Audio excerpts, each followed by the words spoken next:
Hello and welcome to my channel. My name is SK and I am a psychic medium. This is a little bit of a different video that I wanted to share with you, a little bit of my background and why I created this channel, because I want to create a community of acceptance and support, spiritual support for those of us who are finding ourselves. A lot of people that I read for in outside of YouTube are empaths and they don't even know it. They're very psychic and they don't even know it. So I feel like those are the people that I naturally attract. So that's probably who's coming to this channel. So I want to share a little bit of my background and how it's helped me to find out that I have ADHD inattentive and that I'm psychic and that I'm an empath and that I'm a starseed with the star family, probably from Sirius B. That's what I know so far. And I'm a highly sensitive person. Um, what else have I been diagnosed? Oh, fibromyalgia. I have fibromyalgia, and I think it's all related. It's this big ball of interesting stuff that I'm discovering about myself, and I'm sure you're on this path of self discovery too, and that's why you're here. I just find it fascinating. I am absolutely fascinated by what I'm learning about myself and about other people who have ADHD and inattentive, like I do, and ADHD and autism and just neurodivergency in general. Because as a teacher, a former teacher, I found out that really had an affinity for students who were neurodivergent. I had a lot of ADHD students. I had a lot of autistic students. I had just students of course, of all ranges because I taught in a public school. But I just really gravitated toward neurodivergence. And now I know why. I mean, I'm 53 and I just got diagnosed with ADHD-Inattentive. I had no idea. So, along my spiritual path, there have been some books that have really helped me long before I ever got these diagnoses. So, I would like to share them with you, and I hope that they help you as well. And I will link them I'll try to link all of them in the description box.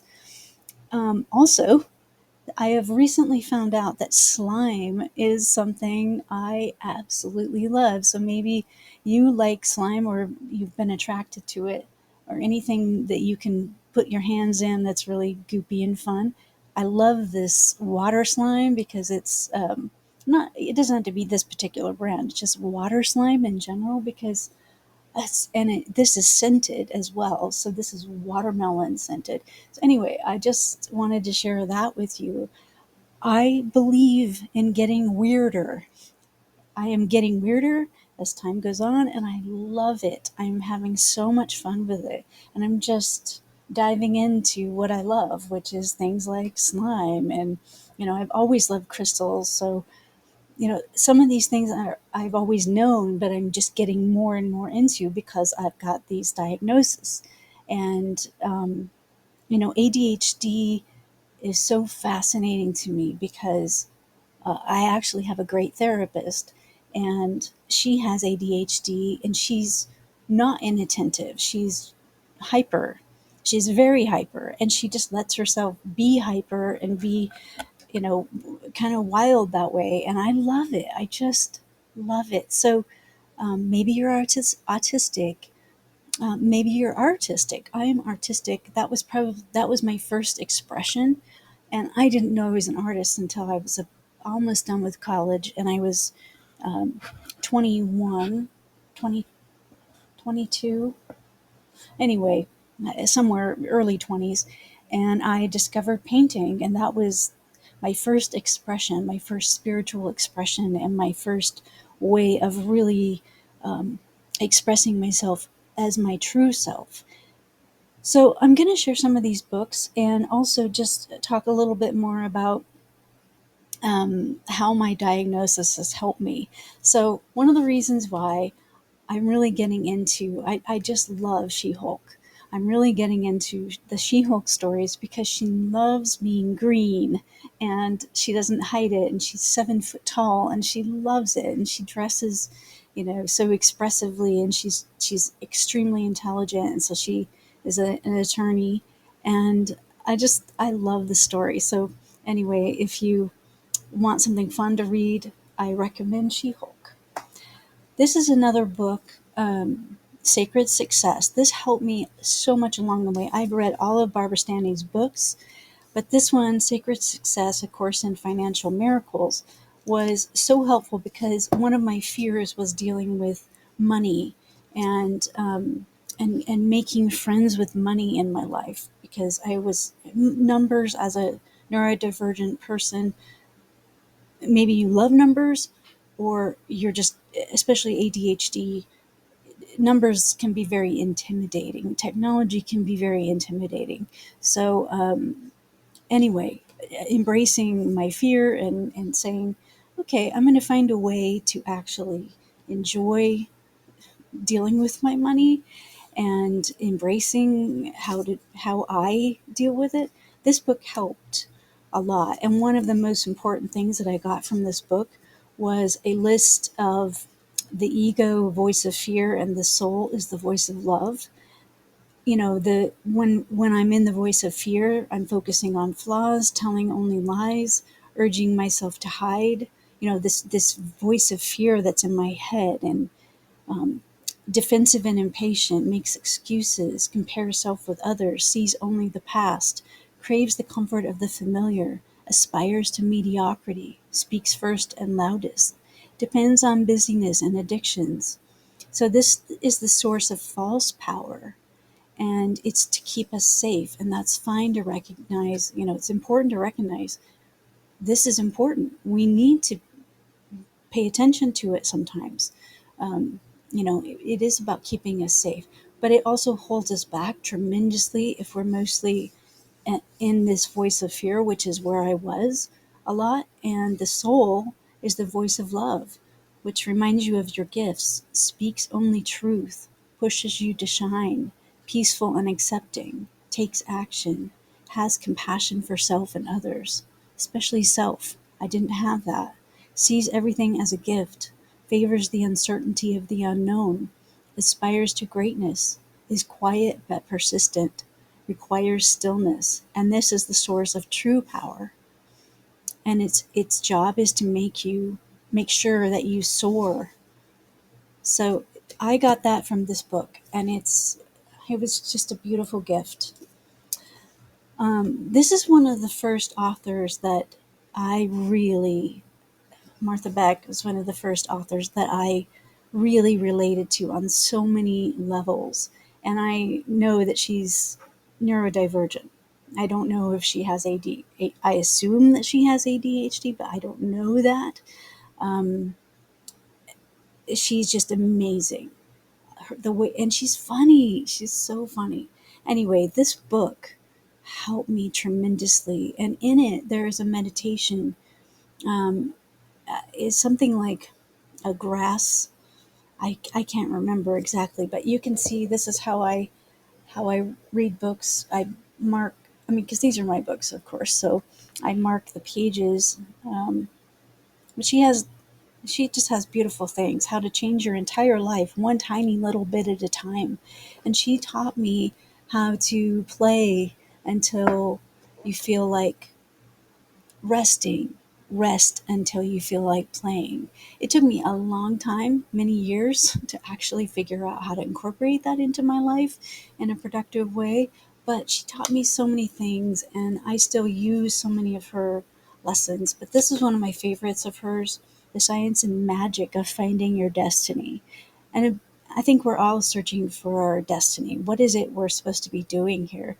Especially as star seeds, we have this intense need to help humanity. And how do we do that? And it's figuring that out for ourselves. And everybody's journey is different, and every beautiful way that you can help each other is, just by being you is the most important thing. So finding who you are and finding myself has, I'm speaking from experience, finding out who I am is really helping me get stronger. So I really, really recommend this book.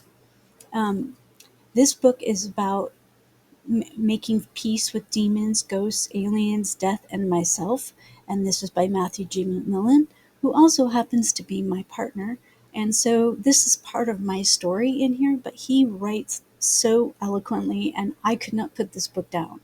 I love it. And so if you're curious about the afterlife, about ghosts, about aliens, about dealing with death and making peace with these things and accepting yourself and your situation, this book is a beautiful representation. And it's just a short journal. I read it in a day. So I love it. I highly recommend it. This book, The Big Leap, Conquer Your Hidden Fear and Take Life to the Next Level by Gay Hendricks, has been such a helpful book. I have evolved past this book to a certain extent as far as understanding that some of his references are very much for corporations. His background is working with corporations, and so take it with a grain of salt when it comes to your personal leaps and dealing with fear. But there is just so much richness in this book, and as you can see, I have tons of little marks. So I really love it. um, yeah, I and you can see this is how I mark up my books, make little notes to myself. um, yeah, so this is why I buy these books, so I can make my own notes. This book, now, when I found out about this book, I did not know I was an empath. I had no idea. I I just knew that I always felt other people's energy. I can feel the energy of a room. I can feel houses energy, car, I can just feel any and all kinds of energy all the time. And I didn't know how to deal with that because I didn't know I was an empath. So finding out I was an empath really has helped me learn how to manage my energy and recognize when things are mine and not someone else's, or I'm feeling someone else's anger or sadness and it's not my own, and how to get through that and get rid of it, because it does cause tremendous challenges. When you're an empath and you don't know you're an empath, you're sponging up all this energy, and it's exhausting to feel it all. So I've learned a lot of those techniques, so I hope to share those on this channel. And those of you who are empaths, please share what has worked for you. But this book helped me before I even knew I was an empath, and it was on the path of me discovering I was an empath. Dodging Energy Vampires by Dr. Christiane Northrup. An Empath's Guide to Evading Relationships That Drain You and Restoring Your Health and Power. This book is incredible because I didn't know about narcissists. I know it's a big buzzword now, but I didn't. This was, I don't know, 8 years ago, something like that, 7 years. It's been a while. Anyway, um, I didn't know about narcissists. And once I learned about narcissists, energy vampires, I can see it everywhere. I could see it in my relationships that were around me. It changed my life. Yes, it was difficult because once you see it, you can't unsee it. And so dealing with um, some of the energy vampires that were around me was not easy. And in this book, Matt talks about that. So it's, and I think he's gonna write another book about getting out of the Dracula's dungeon. So we were in a tough situation. So you may find yourself in that, but it is such a gift to read this book and discover how simple, like how straightforward energy vampires are. Like, it's almost like there's a checklist and they just do all the things on the page, and it's kind of crazy. But once you recognize it, man, it just is so empowering. It's so freeing. It's not about you, it's about them. And once you discover that, it clears up so much. So that book was extremely, extremely helpful. Um, let's see, what else was I going to share? Um, I guess the biggest thing is, the more you discover about yourself, be curious, be be kind to yourself. Kind of look at it as this is a chance to discover who you are, and it takes time. It's not like it happens overnight. You have these realizations, like I had when I was reading this book, um, and this finding things like this in a book. My partner and I, Matt, and I have used this tremendously in our relationship to help each other when we're being hard on ourselves, and when we're being hard on each other. It just helps us recognize, okay, I'm looking for flaws. I'm blaming. I'm being, you know, making excuses, whatever. And we can change that, change our mind, and change how we look at things by taking action and being peaceful and accepting and having compassion for myself. A big part of it is having compassion for myself, because a lot of times when I'm hard on myself, I'm just not having compassion. And the more I learn about my neurodivergence, the more I understand myself, and I can have more compassion and kindness toward myself. Um, One of the things that I discovered along the way is that being an empath is also psychic. Being a psychic, you're a psychic if you're empath. You're an empath. And it is an amazing, amazing thing to develop when you start being, saying, "Oh my gosh, I'm a psychic. What does that mean?" Like, I can hear things, I can smell things that other people don't smell, I can feel things that other people don't feel, and how can I interpret those things, and what does that mean? It's fascinating. It's absolutely fascinating. So explore your abilities. Finding out you're a psychic. That that has been so much fun. Um, Being an empath is super powerful, and it's something that helps you more than hurts you. Although sometimes it hurts a lot. I'm not going to lie about that. It hurts, and sometimes I don't like it. Sometimes I hate it because it hurts so much.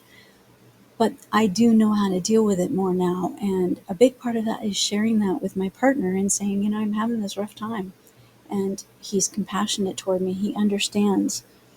Being a starseed helps me understand why I had such a hard time as a child, and I didn't understand why my parents were the way they were, and I didn't know how to deal with that. And a big part of that is finding out I have a star family. I have a family from Sirius B, and they're very different, and they see things extremely different.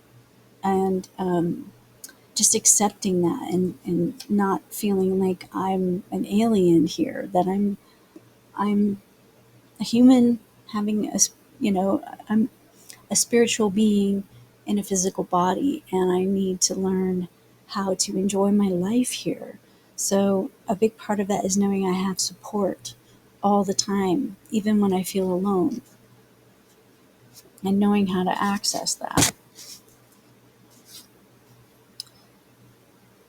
Shopping for clothes has always been a thing for me. So maybe maybe you can relate to this. Being honest with myself, I I finally admitted I hate shopping for clothes. So I changed that around recently and just figured out how to do it for fun, go and have fun. And I just I just think you're going to discover, the more you discover about yourself, the more you're going to be able to find ways to enjoy doing things that maybe were struggles before. I had a lot of guilt and shame from my parents' upbringing, me in a cult, and forcing me to wear dresses all the time and never be able to cut my hair, and I had to wear my hair a certain way and I had to look a certain way as a girl. It's extremely hard in the cult that they brought us up in. So my sister and I. So I've really had to learn as I develop my own abilities. I've had to learn who I am, and it helps me shop for clothes easier and enjoy getting my picture taken, even though that's not something I normally enjoy. But most of the time now, I know I look like myself now. As a teacher, I was forced to wear certain clothes, and I always felt like I wasn't doing it right. And school pictures were always a struggle because they were just, I never looked like myself. I just didn't feel like it was me. So now I can do that, and it's really fun.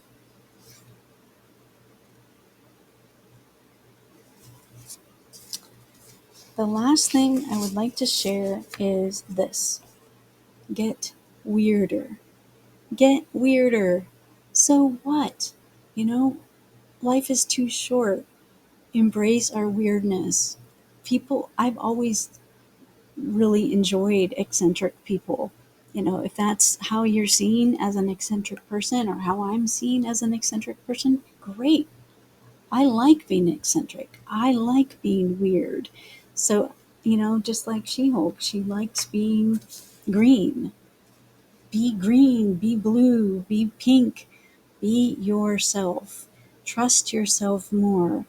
Know who you are, discover who you are, get curious, explore, and I hope that I can help you along that journey, and we can help each other by building a community here. And if any of this resonates, go ahead and subscribe, and I'll keep posting, I'll keep sharing, and I hope you'll share as well. We'll all help each other. Thank you so much for watching.